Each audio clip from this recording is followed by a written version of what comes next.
3 নম্বর আদালত জনাব সিফাতুল্লাহ স্যারের আদালতে গুলশান থানার চাঁদাবাজির মামলায় এই মামলার তদন্তে প্রাপ্ত আসামি মোহাম্মদ ইউসুফ তাকে অত্র মামলার তদন্তকারী কর্মকর্তা 10 দিনের রিমান্ড প্রার্থনা করেন।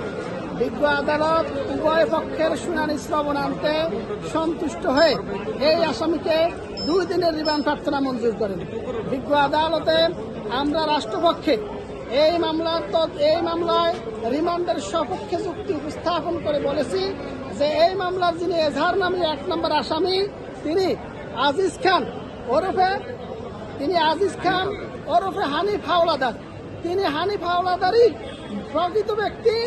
আজিজ খান 14 নাম ধারণ করে তার এনআইডি কার্ড তৈরি করে জালিয়াতির মাধ্যমে ভুয়া দলিলপত্র সৃজন করে আজকের যে মামলার বাদী তার এই বাড়ির যিনি মালিক সেই মালিকের মিজানুর রহমান সাহেবের এই বাড়িটা দখল করার জন্য তারা যে জালিয়াতির আশ্রয় নিয়েছেন এবং বাড়ির কর্মচারীদেরকে এসে ভয় ভীতি হুমকি দামকি এবং মারধর করে 20 লক্ষ টাকা চাঁদা দাবি করেছেন।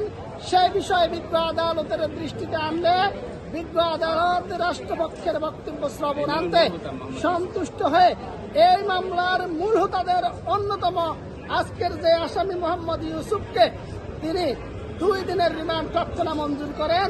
এই আসামির পিসিপিআরে এই জাতীয় আরো অনেক মামলা থাকার কারণে তার রিমান্ডে তার কাছ থেকে তার সাথে সম্পৃক্ত কারা আছে, মূল সিন্ডিকেটের অন্তর্ভুক্ত আর কে কে আছে এবং অন্যান্য যে 20 থেকে 25 জন আসামি রয়েছেন তাদের সম্পর্কে নাম ঠিকানা উদ্ধার করা, তাদেরকে গ্রেপ্তার করার জন্য এই আসামিকে 2 দিনের রিমান্ড প্রার্থনা বিজ্ঞ আদালত মঞ্জুর করেন।